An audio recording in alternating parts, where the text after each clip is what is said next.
Irish Nation, welcome to the show. Your Notre Dame Fighting Irish fall in the national championship, 34-23 to Ohio State. A hard fought, a resilient game, but one where unfortunately Notre Dame comes up short. Mike, there are no moral victories in a national championship. A tough game for Irish fans, but I think a lot of reasons to have enjoyed this one this season and feel really good about the future. How you feeling coming out of the championship? I think the first emotion that I felt was disappointment. I think any Notre Dame fan would be lying if that wasn't the emotion that they said they were feeling. This was, as we mentioned going into this game, it was a real shot to win a national title. We weren't the favorites. Ohio State, definitely a better team. But it was a game where I think we rightfully felt that if we played our best game, we had a shot at pulling it off. And unfortunately, we didn't play our best game. Ohio State played, as we'll get into more, they played extremely well.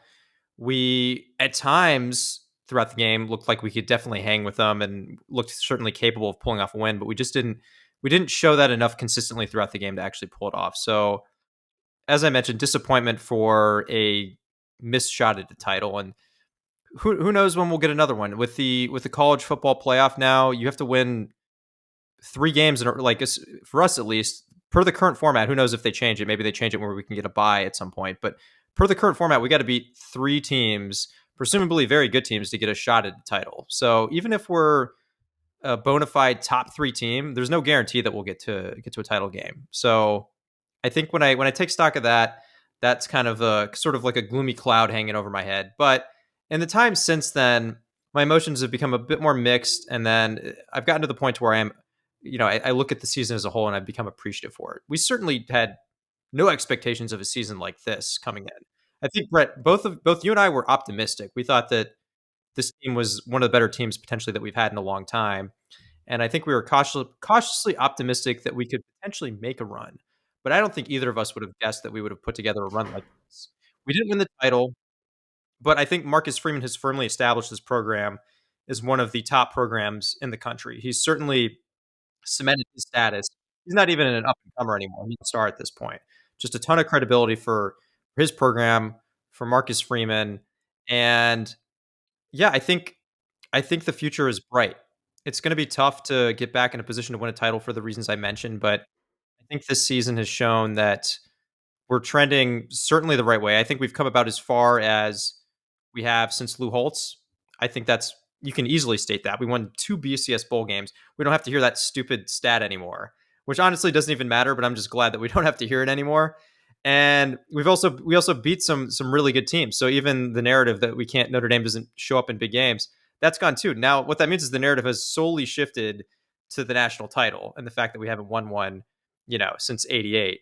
But that's an improvement. It's like the goalposts are shifting, like the expectations are shifting. We're now at a place where we think Marcus Freeman is someone who is capable of getting us to the promised land, and we're hopeful and even expectant that it's gonna happen at some point. So I think that that's where I'm at. I remember I always look back in a moment like this. It's hard not to look back to the 2012 national run which was a magical season, but then at the end it felt like reality came crashing down. It felt like at least my sense after that was, oh wow, I thought maybe we were getting close. Clearly, we're not close. I feel like after this run, my reaction is the opposite. It looked for a minute against Ohio State like they could run away, but then we hung in there and made it a close game, showed that we belonged. But then the season as a whole just shows that we have a firm foundation moving forward. Whereas in 2012, Kelly looked like he was going to jump to the NFL, like he was begging an NFL team to take him, and the Manti Te'o scandal came out, and obviously we got blown out against Bama. It felt like my takeaway after that was, wow, we got really lucky to even get to that point. After this, my takeaway is this is a team that is built to succeed in the long term, and sure, we didn't beat Ohio State; they were better, but what we established here is a great blueprint moving forward, and it's one that I think that we can take to eventually win a national title sooner rather than later. So I'm a big believer in there's no moral victories in sports. There's wins and losses. There's one champion and 133 teams go home sad. And Monday night after the game, we watched Rudy at my house, and I was tearing up because I tear up pretty much every time I watch Rudy. And the more I thought about it, though, it was less tears of being sad or upset um, about the game. And it was more sad that I'm not going to get to watch this team again. And for a show that talks about being based on two things, data analytics and glass half full takes, I've got a glass half full one of just a very appreciative mindset on a couple of fronts. One, for the players and the moments they gave us. Ben Morrison, I continue to think, is the most fun defensive back I've ever seen play college football. Like when he was on the field, I locked in and just watched Ben Morrison ball out, and it was so fun. And tracking the stories on this team, Jaden Thomas, I know he's in the transfer portal. I've been following him since he was at Pace Academy as a potential recruit. He was in the same class as the Asaf brothers, or one of the Asaf brothers who we've had on this show in Sam. We've been following him for 7 or 8 years now. And Mitch Jeter from my wife's hometown, we've been tracking really closely. Riley Leonard, and so many cool stories that he's brought to this program. Xavier Watts, Riley Mills, Howard Cross, like Jack Kaiser, who's been here forever. I feel like Jack Kaiser is the last guy that played at Notre Dame football when we were in college and we graduated 10 years ago. There's so many great storylines. Pat Coogan and his pregame hype speeches, watching guys battle through injuries and still support their teammates. There's so many moments in this season that I'll never forget as a football fan. And there's also so many as a person. I got to go to my first college football game, or my niece and nephew's first college football game at Miami of Ohio. Mike, you and a ton of our friends had an absolute blast at the IU game together, a memory I will cherish for as long as I have memories. But when I sit back and think about the 16 games this team played, the ups and the downs, um, I'm just happy. I've got a heart full of gratitude and a lifetime of memories to think back on this team, and I'm just really grateful for it. But we've got the game to go through. That's primarily what we're here for, is to go through the analytics, break down this game for our fans. And Mike, I thought the biggest storyline was that Ohio State played a perfect, or at least nearly perfect, first half. Walk through exactly what that looked like, as I thought the best team in the country played their best half of football all year. Yeah, Ohio State, they continued the trend that we had seen from them throughout the playoff. And in fact, I would say, yeah, I mean, they definitely improved on their Texas performance. Whereas in the Texas performance, they looked like a dominant offense that just kept shooting themselves in the foot with penalties.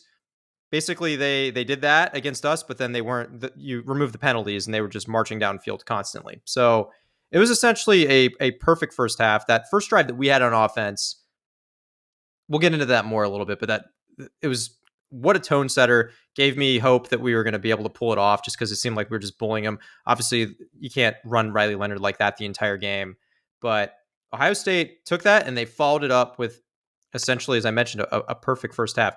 3 10-plus play drives, and credit to them. It's really hard for, as Brett and I say again and again, it's really hard, especially for a college football team, to execute long drives with many plays. It's just, you're going to make a mistake somewhere most of the time, and then you'll get behind the chains and you won't be able to, convert that third down, because it'll be a third and long, and the defense will be able to assume you're passing and send a lot of pressure. But Ohio State, credit to them, they converted these long drives downfield. They had 3 10-plus play drives after our first touchdown, and a lot of it was just converting in some difficult situations too. They were 6 for 6 with 2 conversions on each of those first 3 drives, and they averaged about a 3rd and 5. So it's not like we were falling drastically behind on first and second down. We were actually holding up okay. It's just credit to Ohio State. And these third downs, 3rd and 5, that's what I said the average was. They were converting. They were consistently having successful plays in those scenarios. And those are the types of scenarios that, as a defense for Notre Dame, you want to be in. And again, that's what great offenses do, and that's what we were up against Ohio State. I mean, I thought one of the biggest things in this game that we talked about not seeing was Will Howard, the mobile quarterback. And we knew he could be. He's flashed at Kansas State. He's flashed at times this year. He's been a threat, especially in the red zone. I think he had 6 or 7 rushing touchdowns coming in. And bringing him in as a runner was devastating for our defense to adjust to. He rushed the ball 14 times in this game, 4.4 yards per attempt. He wasn't gouging us for 20-yard runs, but he picked up 8 first downs with his legs. And he hadn't run for more than 10 times in a game all year. That was against Penn State when their offense was really struggling in that game against Penn State. So when they've had to use him as a runner, it's usually things aren't going well. And credit Chip Kelly, that was more than a wrinkle in this game. It was a staple of the Ohio State offense. And when you've got so many guys to cover in Ibuka and Jeremiah Smith and Carnell Tate, Henderson, like Juckins, the list goes on. And now you got to account for the quarterback running. Like there were moments in this game where you're sitting there thinking, how'd that guy get so wide open? Well, you got to guard somebody. Like you can't double team everybody. You can't double team Jeremiah Smith and QB spy and then hope to hold up in man coverage or undermanned zone everywhere else against these guys. And they cooked us. And would have it been great to get off the field on third down? Absolutely. I sat watching that first half when it felt like they were flawless. I mean, Will Howard had more touchdowns than he had incompletions in the first half. And I just remember, I think I said it 10 times out loud, like that was a tip your hat moment. They had a dozen tip your hat moments in that second quarter and end of the first quarter. And, the other thing that I'd say at the end of that game, on the 3rd and 11, we go, cover zero, basically all out blitz. And if they run the ball and they pick it up, or they run the ball and it gets close to 4th and 1, like you got a shot to just have the game be over in that situation. You got to bring pressure. It's what got us here all year. And if they beat you man to man in that moment and they get the ball off, like tip your hat, move on. And Christian Gray got beat. He got beat by the best wide receiver in the country in Jeremiah Smith. And you're going to take that shot to get off the field. And if you get beat, you get beat. I don't have anything wrong with Al Golden's play calling in this game. He held a phenomenally talented Ohio State team to 34 points. Would we all wanted it to be less? Absolutely. 1 or 2 third downs in this game, and we might be talking about a much closer ball game. And Ohio State just executed so darn well. We talk about how hard it is to go 10 plus plays time and time again. They rattled off 33 plays for 3 touchdown drives where we made them earn it, and they went and earned it. And you look up, and it shows, they had a 97% post-game win expectancy. Like, they earned it by playing a darn good football team darn good football game against a really good Notre Dame team. And I walked away thinking, man, you look at what they're executing against, and sometimes you got to tip your hat. If you're going to play the number 1 team in the country and they're going to play their best ball, that's tough. That's a really tough order, and that's what Notre Dame ran into in this game. Totally. And, aside from that stretch in the second quarter, which really killed us, I mean, that was the deciding part of the game. Aside from that, we really had a pretty gritty performance and did enough to actually have a shot. So it's even with that really messy, sloppy second quarter. Actually, messy and sloppy is probably not even the right way to characterize it for Notre Dame. It's just Ohio State was perfect, and yeah, sure, we didn't play our best ball, but it was really just Ohio State excelling, which was what pulled away. But even with that, the rest of the game, we did enough to actually stay in it. We had that 18-play scoring drive that I mentioned, just bully them downfield, gave a lot of hope for Notre Dame fans. And in terms of the passing game, that was the area that we were saying was a real strength on strength matchup that was going to be critical, the Ohio State passing game versus Notre Dame's pass defense. And we largely did hold it in check. They weren't generating many explosive plays. It was really just until that 3rd and long that, Brett, you were talking about, that cover zero with Christian Gray. That was the only big passing play, the really big passing play that they got. Other than that, we generally kept them under control. Sure, they were converting a lot of 6, 7, 10-yard passes that were helping them move the chains downfield, but they weren't getting a ton. I know this is a big what if. If that play to Jeremiah Smith felt incomplete, Will Howard would have passed for his fewest yards on the season in any game. I get it. It was a very efficient path to get there, high completion rate, everything else. But that's pretty telling. Like, we didn't give up 400 yards passing in this game, right? Like, we made him go earn it and, pick up 10 yards, 7 yards, 10 yards, 7 yards. Like, we made him go earn it.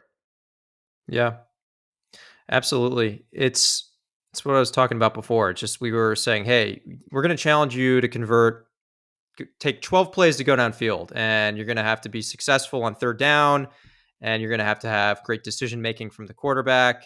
He's going to have to be accurate, and he was. And that's just, again, it's just credit to Ohio State. So if you told me that we kept their passing game in check largely, and then Riley Leonard passed for over 250 yards, if you told me that before the game, I would have really liked our chances of winning this game. Look, it's just another tip your cap moment. I do want to focus though on the resilience of this team, because it's been a key theme for this year, from the NIU loss to how we responded afterwards to many moments throughout this year, whether it's the Penn State game when we went down 10-0 and came back. This has been a very resilient team. They've weathered many injuries. The next man in has always stepped up and performed well. And this game was another great example of that. So we got out to an early lead, 7-0, but after that, Ohio State jumped out. How many points in a row did they score? Was it like 30? 28. 28? We were up 7-0, and then 30, we were 31 unanswered. That's what I was looking for. Yeah. 31 unanswered. So it was 31 unanswered.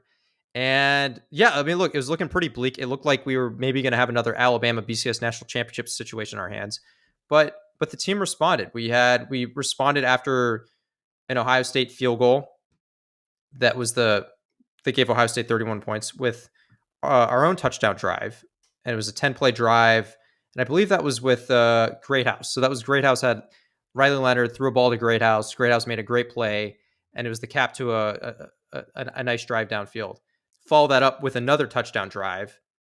And that gets us back in the game. I mean, at that point, it's 23-31. We converted the 2-point conversions. So at that point, I was sitting next to an Ohio State fan during the game. I mean, he would be lying if he said he wasn't sweating at that moment at the time. Where it was really just one score away. So to follow up like 31 points in a row from Ohio State, to get yourself back in a position to be able to tie the game and maybe even win the game, I think that just tells you how resilient this team is.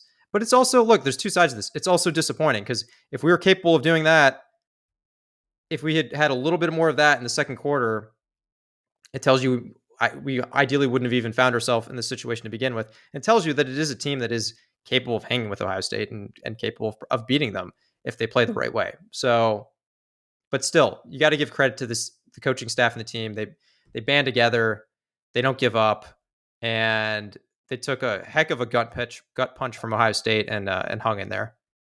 Another thing in this game that I don't think cost us the game, but we didn't win it. And I think to win it, we had to be the better team in situational football. And I want to be crystal clear. I don't think this is because Marcus Freeman got out coached. I just think we took our shots, we made our calculations, and we lost situational football. So a few examples. We went for a fake punt deep in our own territory down 28-7. I love being aggressive in that situation. And everyone thought it felt too cute. Like, we ran out face on as a gunner, and we had Steve Angeli line up as punter, and everyone and their mother knew that this was a fake punt the moment we lined up this way. And my immediate reaction was like, gosh, that was way too cute and didn't fool anyone. Like, that was silly. I thought about it more, and we had been pretty effective in short yardage situation all game. So I totally get it if you want to go line up Riley Leonard in shotgun and try to run for it. But if you wanted to get a passing wrinkle in, short yardage passing has not been our MO all year. And Ohio State has one of the best pass defenses in the country. And now you get Steve Angeli, who's our better quarterback passing the ball. And he's not going up against Ohio State's fourth and short defense. He's going up against their punt team unit. So their backups are in, not their starting cornerbacks. In fact, their gunners might even be receivers. I don't know. But they're not their starting cornerbacks. You're not going up against Caleb Downs. And you're getting a favorable matchup at wide receiver. And it would have been a tough catch for Faison, but Angeli put it on his hands. Like, that was actually a catchable ball. And so the more I thought about it, that wasn't trying to be cute and get them with surprise. That was our coaches trying to get a mismatch on the field, where we thought Faison against the backup secondary that's on the punt coverage team with Angeli, our better throwing quarterback, is the right matchup to get in fourth and short. And we got the matchup we wanted and executed it pretty darn well and just didn't come up with a catch. I actually like that call in hindsight. I thought that was a good, aggressive, strategic move, and it just didn't work out. Live with that one. The 4th and 9, down 16, fourth and goal at the 9, and kicking a field goal that would have kept it a 2-score game. And then, of course, Mitch Jeter misses it off the upright and really statistically put us in a bad spot. Mathematically, it's so hard to convert 4th and 9 that the data analytics on every site we've looked up actually said it's a coin flip. Like, there's no right or wrong answer there. I get it. Keeping it a 2-score game still hurts. But if you don't get any points on the board, which I get, hindsight's 2020, we missed the chip shot anyways. But if you're doing the analytics, the low probability odds of converting that long 4th down and goal versus taking the 3 points and not needing to get the 2-point conversions later. And keep in mind, if we make that field goal and we make the stop at the end, which I get we didn't get the ball back, but you'd be down 6 with the ball and a chance to win the game, not tie the game. And so that's where actually taking the 3 points really, really does help you. If you've got to go score twice anyways, you're now scoring to win the game. You're not scoring to tie the game. I think it's also important to know we had a 3.2% chance of winning the game before that play. So no matter what we did, we're talking about, are we increasing our odds to 4% or 2%? Like, we were in really bad water already at that point in the game. So I'm not going to blame Marcus Freeman for that. That's a toss-up.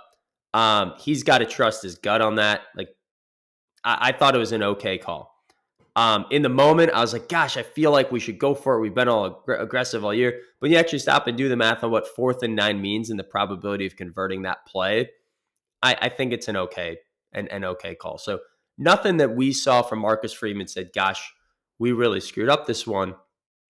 But we weren't perfect, and neither was Ohio State. Ohio State had a big fumble in this game that gave us life. We had a botched snap. We had a missed field goal. We didn't convert on that 4th down. None of those things would cost us a game against probably 125 other teams in the country, maybe 133 other teams in the country. But against Ohio State, with the margin of error that thin, it was costly. One other situational stat we talk about a lot is the middle 8. That last 4 minutes of the first half and the first 4 minutes of the second half, Notre Dame, we've talked about it on this show, has dominated that middle 8. Here, Ohio State got the ball to start the second half, so that kind of did us in on the middle 8. We lost this game by 11 points. We lost the middle 8 14-0. So despite the bad second quarter, despite everything else that happened, for 52 minutes of this game, we beat Ohio State by 3 points. And the middle 8, when situational football shows up, Ohio State executed really well. They played great football coming out of the half. They played great football going into the half. It's the type of thing Notre Dame's done to every other team this year. And Notre Dame got Notre Dame. And that stinks. I don't think we necessarily did anything wrong. I've rewatched those 8 minutes over and over again. The Judkins breaks it for the big run. I thought that was the explosive play of the game that really swung this game like wide open. We got beaten. Judkins is a phenomenal running back. He's going to get his sometimes too. It sucks. You wish you're playing assignment correct football, but that's what good offenses do to you. And they won the middle 8 14-0. We won the other 52 minutes by 3, and it's just not enough when Ohio State's playing that darn good. Agree. Now, moving a bit more into the advanced stats. Brett, as you mentioned earlier, I believe 97% post-game win expectancy for Ohio State. So Ohio State, clearly the better team. The advanced stats say that this was a game that Ohio State deserved to win. They played like they should have won, and of course they did win. And we were outgained by a very substantial margin as well, which aligns with what you'd expect. Although interestingly, when Brett and I looked into a lot of the advanced stats, there wasn't exactly like a massive gulf or anything. Really, the critical area that Ohio State beat us in was success rate. And success rate is if you had to pick a advanced stat to focus in on in terms of what's going to lead your team to victory, success rate is the one that I'm picking every single time. So as we mentioned, they played a near perfect first half. They had a 65% success rate, just an absurd number. And it's not like they were doing it against a weak defense. They were doing it against our defense, which was, as we believe, one of the top defenses in the entire country. Now, we did lock them down a bit more in the second half when we started getting some stops. And that success rate dipped closer to 35%. And that's when they also went a bit more run heavy. So they were a bit more predictable, which helped as well. But still, 35% success rate against an offense like that, that's still an impressive number. What that equals out to over the course of the entire game is 50%, which is still, that's a phenomenal number. We talked about throughout this year how elite Notre Dame is at allowing about a 35% success rate, and how Ohio State and Penn State, they're both elite offenses that they generally generate about a mid 50 success rate. Well, against Penn State, Notre Dame's defense really showed up, and we won that battle and kept them off schedule. And the question was, would we be able to do the same thing against Ohio State? Unfortunately, we were unable to, and that script reversed. Now, looking at Notre Dame's success rate, we actually had a success rate of 45% for the entire game, which if you had told me at the beginning of the game that we had a 45% success rate on offense, I would feel really good about our odds of winning. I mentioned Riley Leonard's passing numbers, over 250 yards passing. That's a key part of that. So I think from that standpoint, the offense, look, we had that stretch in the second quarter where we stagnated, but otherwise, the offense showed up and had some impressive elements to it. I think you got to give Denbrock a lot of credit here. Kept the team on schedule for the most part, but as we keep going back to, is that second quarter, those back-to-back 3-and-outs, they came at the absolute worst time, is when Ohio State was operating at its optimal efficiency in the second quarter. And it really doomed the game. I mean, that first drive, that first 3-and-out, is really killed by penalties. We had 2 penalties that were bad and just put us in impossible situations. Then we had on the second 3-and-out, we had a fumble, which put us behind the chains.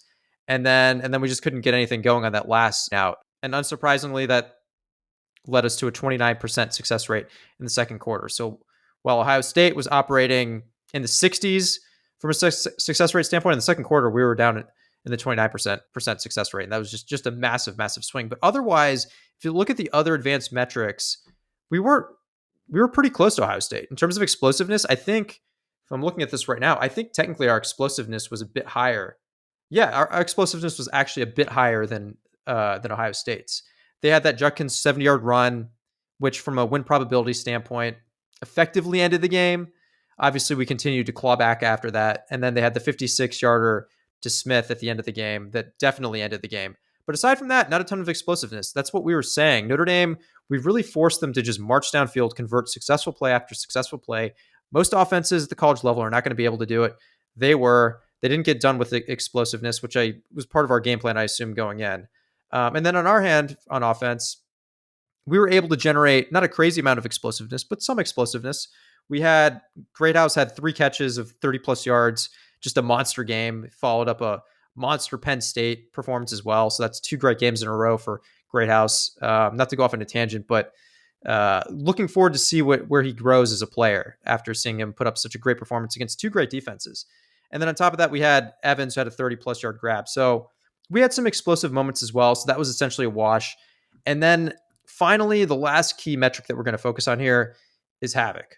So not a great day in the office for Notre Dame from a havoc standpoint. It was an area that we started out a little bit slow at the beginning of the year, but by the middle of the season, it was an area that we were excelling in. We were consistently generating havoc rates above 20%. Well, we really struggled to do that in this game. We generated a havoc rate of 13%. We were unable to generate significant pressure on Will Howard. I think this is really where the injuries that we have been continually talking about all year showed up. The defensive line has just had immense losses. Riley Mills, Jordan Botelho, Traore, and then even guys like Jason Onye, who left the team. This is a team that was just decimated by injuries and departures. And Howard Cross, he wasn't even fully healthy either. So this is a team that at full strength, I think would have been capable of generating a much higher pressure rate. And presumably that would translate into a higher havoc rate as well. And they were they were clearly unable to do that in this game. So I think that's where the injuries finally showed up. Now, if we had a healthy defensive line, does that mean that we would have been able to generate enough havoc to win the game? I don't know. I mean, look, that's probably asking a lot, but it certainly gives you a much better shot than what we had otherwise. So 13%, not a great number, but it's not like Ohio State lit this up either. Our offensive line did a great job, and Riley Leonard, they did a great job limiting havoc for Ohio State. They only had 16%. So not exact. This is a game where both teams generally limited the havoc. Ohio State had a bit of an edge in havoc, but this was not. I would say this was not the key, like a key swing in the game. Just in terms of how this translates into sacks, both QBs were sacked twice. No turnovers for Notre Dame. We just had that one fumble. There's that one fumble that Ohio State had that we recovered that gave us life. But other than that, a pretty clean game. Ohio State, they had 5 tackles for loss, pass deflection. So look, overall, it's just neither team was incredibly disruptive, and so it was a bit of a wash. Totally. This one really came down to success rate, and it really came down to second quarter success rate. Ohio State won the second quarter 63% to 29%. They stayed on schedule, and we had back-to-back 3-and-outs with some penalties and some poor execution. And after that, it's just too big of a gap to make up. Double clicking on our defense, the tackling was fine. I think, a lot of the missed tackles look bad because you got Ohio State guys running at full speed in open space. And those are just absurdly difficult stops to make. And you look up at the end of the game, we had a 16% missed tackle rate. We average about 12% all year. So that's a really solid figure. It's better than average. And, would have you liked to have seen that grade be better? Sure. Like Pro Football Focus, I think actually graded out pretty poorly, in large part, I think, because some of those were in open space and that gave up more yards after that. But I think we're in more open space situations because unlike most other teams, you just can't gang tackle as well when you've got so many different skill position players to cover. So I think you step back and you look at a 16% missed tackle rate. That didn't cost us the game. I felt like we were overmatched on a skill position basis, but schemed around it. I thought Leonard Moore balled out. He was targeted 3 times for 2 catches for 14 yards. I thought Christian Gray had a tough night trying to track Smith and Igbuka. He was targeted 8 times for 6 catches, 126 yards. Obviously, the 56-yarder at the end. He was in coverage on Smith's first touchdown. But again, if you remove that 56-yarder, which I know you can't remove that play, it ended the game. It was a huge moment in the game. But if that play goes our way, this is Will Howard's worst yardage output of the season. A very efficient passing completion to get there, but one of his worst yardage outputs of the year. And I think you got to credit our scheming ability to stay in this game in a night when the pressure didn't get home. I thought that's actually what, didn't kill us. But it was the area that I thought if we were going to have a legitimate shot to win this game, we were going to have to pressure him, Will Howard. And we blitzed 40 times, but only generated 24% pressure. I thought that was a big story in this game of just not getting home often enough. It felt like you really missed the presence of Riley Mills, Jordan Botelho, Bubakar Traore. We haven't said that a lot this year, but this was a play where, Mike, I really thought we just didn't get home on our blitzes and weren't bringing pressures or disrupting Will Howard in the pressure on the defense. And out of the tackling, out of the scheme, out of the Al Golden play calls, look, you got to blitz. You got to try to bring pressure or you're not going to disrupt them. But boy, when it doesn't get home, that can hurt you in a hurry. Yeah, so for me, going into this game, I thought the ability to pressure Howard was going to be maybe the most critical element. That I would say that and our secondary being able to at least hang in there with the receivers, those were the key elements to being able to slow down their offense. And Brett, as you mentioned, I think we were able to generally scheme around their receivers just like running wild, basically, right? We generally hung in there, but the thing that I think killed us this game was just we weren't able to generate pressure. And we mentioned the injuries and how we thought that finally reared its ugly head and limited our pass rush. I think like Will Howard played an incredible game, but he is someone who does have a drop off under pressure. And even in this game, when he was pressured, he did have a drop off. It wasn't maybe as significant as we've seen in some of his other games, but he was much more pedestrian when we were able to get in his face. The problem was we just were completely unable to get in his face for much of the game. He generally was working with pretty clean pockets, and he had a bit more time to find his receivers. And if you give receivers like that time, they're going to be able to get open. Now, to our credit, we were able to generally limit them from hitting a bunch of like 60-yard touchdowns. It was really just that one to Jeremiah Smith. But yeah, to me, that was the key thing here, was that we were unable to generate the pressure on Will Howard. And I think if we had, look, again, I'm going to say the same kind of a similar comment that I made about the Havoc. I don't know that means that we would have won the game, but I think it makes it more likely. And I think it's a much tighter game. Yeah, and the other side of the defense that we haven't talked about, I thought the run defense was fine and really good outside of the 70-yarder. That was a backbreaker. Felt like a missed assignment. Felt like guys got out of assignment and gave up just a huge touchdown in this game. Outside of that, Ohio State with a lead was hell bent on running the ball. Ran it 41 other times in this game, and we gave up just 3.6 yards per play on those other 40 rush attempts. So I thought we hung in there again really, really well. You look up, there's a lot of points on the board. 34, I think, is the most Notre Dame gave up all year. I don't think we gave up more than 24 in any other game. And that's because you're going up against one of the best offenses in the country. Turning to some themes we saw in our offense, one of the big storylines was Jeremiah Love, really quiet game. Only 4 touches in this game.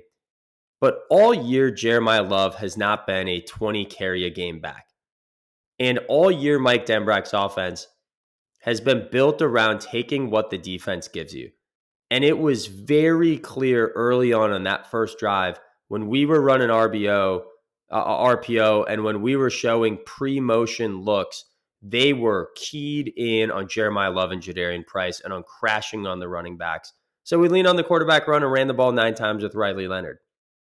And then let's also be clear, the next 2 drives just stunk on execution. 2 penalties that backed us up and we never got going.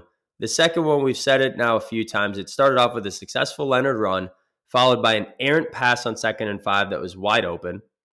Felt like early season Riley Leonard accuracy. And then we have a timing issue, and we snap the ball into Mitchell Evans' leg while he's in motion, fumble it. We recover, don't turn it over, but it ends the drive. And then the 4th time we got the ball, we were down 28-7.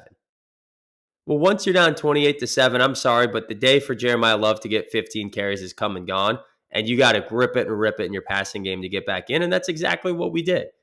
I guess it was technically 21-7 when we got the ball with like 30 seconds left in the first half, but realistically, when we got the ball the next time for a full drive, we were down 28-7. So I, of course, didn't want Jeremiah Love to get 4 touches in this game, but I think some of the criticism that Denbrock's getting on that's just bad game management, he dialed up a masterpiece of a first drive.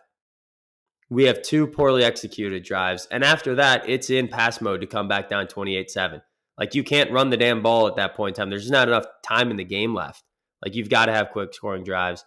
Mike, I'm curious what you thought about our offensive line. I thought they balled out in this game. I felt incredibly good about this offensive line going into next year, watching them play against Ohio State. What were you seeing in the trenches? Yeah, I mean, this was another key matchup this game, because the Ohio State defensive line had been on an absolute tear the last couple games. Jack Sawyer had a lot of notable moments against Texas, particularly that return for a touchdown. And there's a question of how our offensive line would be able to hang with them. And we showed some cracks against Penn State. I think Penn State's defensive line, I think that's a better defensive line than Ohio State's. But Ohio State's still one of the top defensive lines in the country. And we also had the injury to Knapp. So the question was, like, how was someone like Charles Jagusah going to be able to hang in there? And the answer was they played well. We absolutely moved Ohio State on that first drive. Obviously, we were leaning on the Riley Leonard runs a lot. And then after that, in terms of the run game, not a ton of push thereafter. But Brett, as you mentioned, we had those two 3 and outs. One was penalties, one had a fumble, and then we had that other one where we went for it on 4th and we didn't get it. So I would say very few those were very few plays, unfortunately, on offense. And then, as you mentioned, we find ourselves down by a bunch of points, and you absolutely can't run the ball a ton in that scenario. So we're getting as much push, but Also, we weren't running the ball as much, so it doesn't really matter as much.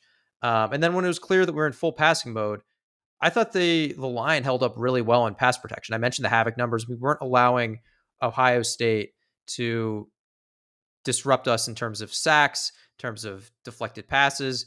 We generally were giving Riley Leonard, time uh, to find receivers, and Riley Leonard's also very effective at avoiding sacks too. So when they did get pressure on us, Riley Leonard was generally able to avoid it. So in terms of pressure rate, they only pressured Leonard 24% of the time, only 2 sacks, but they were on overload blitzes. And watching those plays back, it didn't seem like there was a ton that the offensive line could have done. Ideally, Leonard could have gotten the ball out, but those are just tough plays to get around. But again, I think the theme here is that the offensive line played great, particularly in pass protection. Ohio State blitzed 9 times on 34 dropbacks, which is pretty low. And the reason that they did that is because they kept getting burned. If you look at Riley Leonard's stats, when he's blitzed versus when he wasn't blitzed, he was absolutely tearing them up when he was blitzed. He completed 6 of 8 passes for 126 yards and 2 touchdowns. Awesome stat line. So Leonard obviously gets a lot of credit for that, but the offensive line also gets a lot of credit for that as well because they were able to hang in there and prevent pressure from getting to him. So Ohio State defensive line, I said maybe Penn State is a little bit better, but this is still a defensive line that is arguably 2 All-Americans, and both those guys were, 5-star talent, certainly going to have careers in the NFL. So I think an impressive job. And I think Jagasai, I want to give him another shout out here because someone who was hurt all year, came into the Penn State game out of necessity, played really well in that game, then gets the start at left tackle in the biggest game of his career, the biggest game of all these players' career. And he was our highest graded offensive lineman per Pro Football Focus, which sometimes like Brett and I agree or disagree with Pro Football Focus. It's subjective.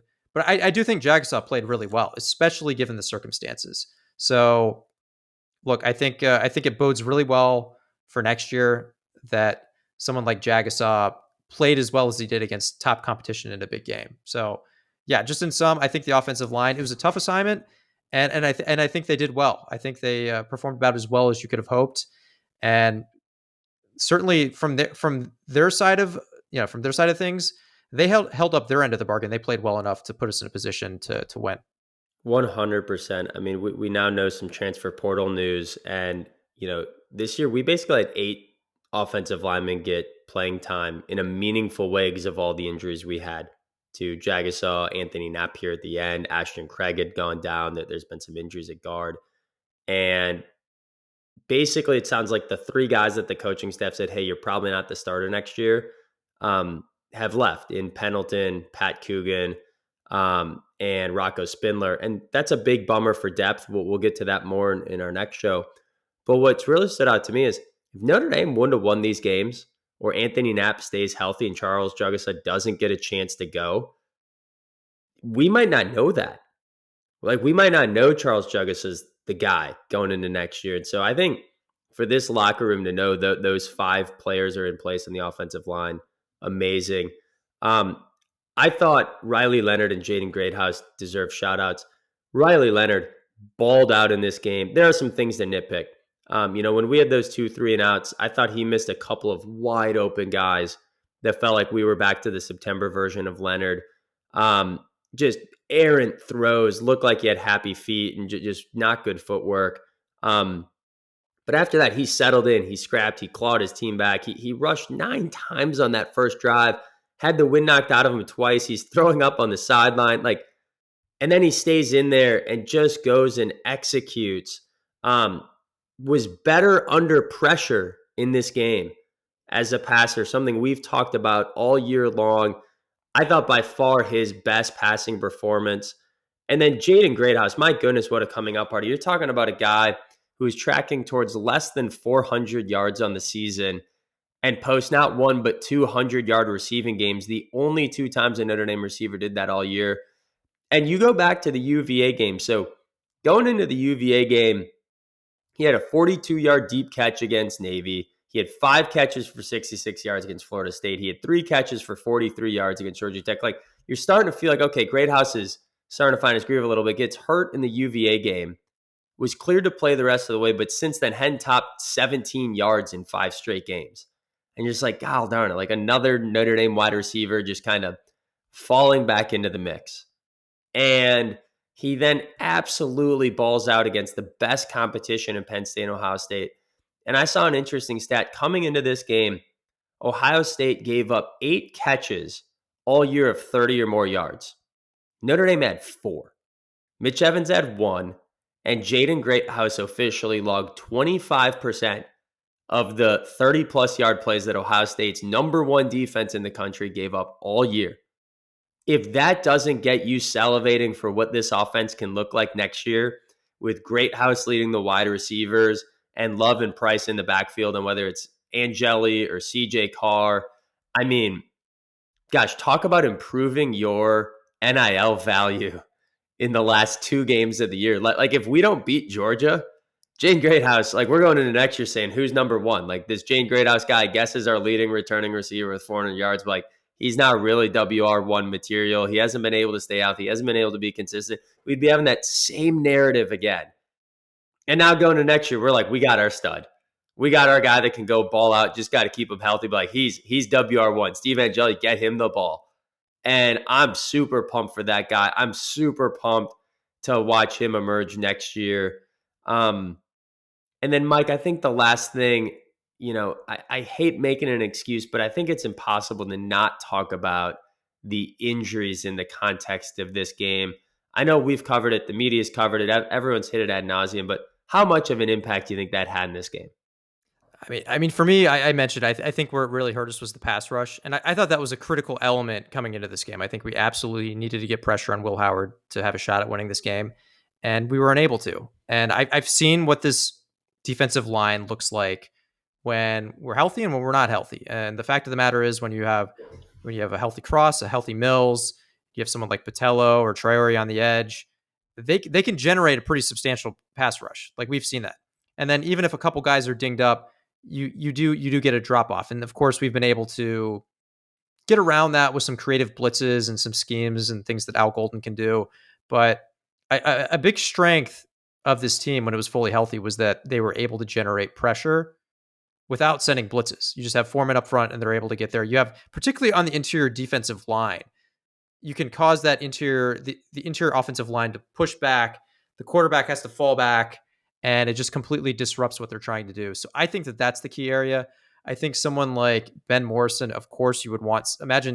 Look, I think Christian Gray has had a tremendous year for us. Like we are not in that game without him. He had the interception to seal the Penn State game. He had the pick 6 against USC. Great player. Like, love Christian Gray. But you do wonder, if you had a fully healthy Ben Morrison on Smith at the end, does he play that ball a little bit better, right? You kind of wonder situations like that. Maybe some of these conversions that they had, maybe someone like Ben Morrison is able to kind of shut them down. I mean, that's the thing. Ben Morrison, we're talking about him. We're talking about a guy who's going to be who should be a first round pick in the NFL draft. And Jeremiah Smith, this guy's like a talent, potentially top 5 overall at some point in the NFL draft, but someone who's also in that first round conversation is someone who could probably, limit what they're doing a little bit more. So I think we don't like to make excuses, but it's hard not to, as a Notre Dame fan, get in the headspace of what if. Like, if we were fully healthy, what could this game have looked like? I think Ohio State's better regardless, but it's hard not to look at this opportunity and wonder what could have been if we were able to keep the boys healthy all year. And I get everyone deals with injuries. I get, you look at Georgia last year and they came up short in the playoff, and everyone forgets they didn't have Ladd McConkey and Brock Bowers. And look what those guys are doing in the NFL. You're telling me Michigan wins a title if it's not for Bowers and McConkey going down at Georgia. So this sport, clearly injuries and staying healthy is a big part of it. There's not a team in this playoff that was as snake bitten as Notre Dame this year. It's part of the sport, but I also think it's part of the credit. We're going to talk about it in our final show of how hard it is to maintain depth in college football. Like, there are some positions like defensive line and wide receiver and running back where if you're the backup, it's not a big reason to transfer because you're still going to get a lot of snaps. Like the number 2, number 3 in those rotational positions still get a lot of snaps. But if you're a cornerback, a quarterback, or an offensive lineman, and you're a backup, there's no reason to stay because you're not going to get the snaps. And so you should go play elsewhere so you're not sitting on the bench. Yet we were able to develop so much depth at our offensive line. We were able to develop so much depth in Leonard Moore stepping in and looking like a bona fide All-American candidate next year. I think for Freeman, in the transfer portal era where it's never been harder, like it's like this is the hardest it's ever been to build depth. Freeman deserves a ton of credit for embracing that next man mentality, never making it an excuse, never saying this is why we're not in the game, and putting these guys in a position to go have a chance. But to say that didn't have an impact in the game, I think it had a massive impact on this game, on this season. And it's a credit to this team that they were able to claw through it. So we've got one more show we'll record here in the next week or so. We want to wait on the DC news. Al Golden, obviously, off to the Cincinnati Bengals as we're recording this. A lot of guys have entered, not a lot, a few guys have entered the transfer portal that we should talk about. We should talk about who's coming in. Look ahead to a very interestingly difficult schedule. We open up at Miami. We're home against Texas A&M, and we're at Arkansas. That's all in the first month of the season. We've got Boise State at home, although they'll be without Ashton Jenny. We got USC coming to town, and they should be a lot better next year.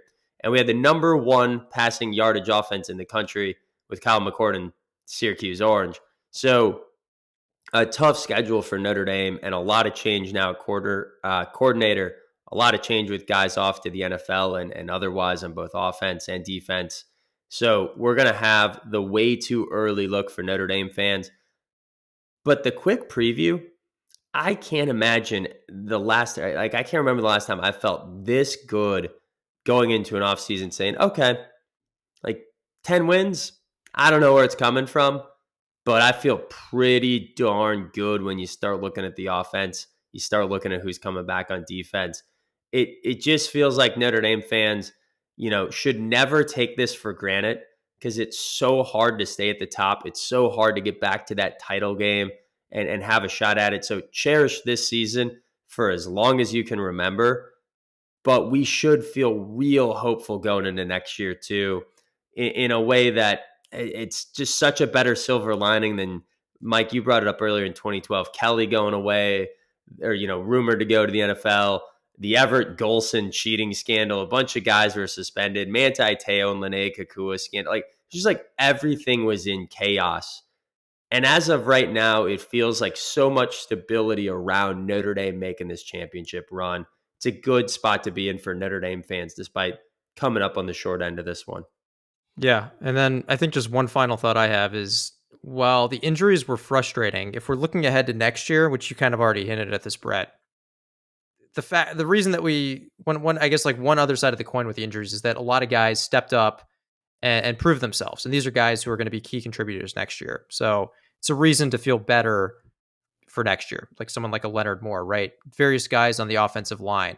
So it's like we had key contributors get knocked out, and then the guys who stepped up, a lot of them played really well, and those are the guys who are going to be leading the charge next year. And then I guess like one other thought I have is just with the offense, improved drastically this year, way beyond our expectations. That was an area that we thought would be a weaker unit that would hold us back. And I think, like, look, we didn't, as we already mentioned, it's not like if they played their best game the entire game against Ohio State. But that stretch that we mentioned where we had 2 touchdowns, even the drive where we had the missed field goal, we were moving the ball pretty effectively downfield on them. And then on top of that, we were also getting a few explosive plays, and we were converting that into scores against, might I add, the number one defense by a pretty good margin per SP plus. So I think that look, we're gonna have to figure out quarterback and a few other things, and also the fact that you mentioned that Greathouse. I think the fact that someone like Greathouse did this against the best defense, and the offensive line did it against the best defense, that gives you a lot of hope, especially with Den Brock presumably coming back, that if you figure out the quarterback, and I think a lot of people are pretty hopeful for CJ Carr, we'll save more of that for the preview episode. But if you kind of look at all that, there's a lot of reasons to believe that we have quite a bit to work with on offense. Absolutely. Feels like, we'll break this down in more detail, but, other than Riley Leonard, the band's back together on offense. That's a great place to start your offseason. Marcus Freeman should be feeling like he's in a really, really good spot with this program.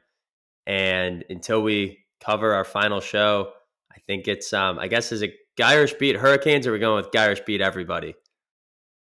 Could do Irish beat everybody. All right. It's the offseason. We'll focus on all college football. Irish beat everybody. Irish beat everybody.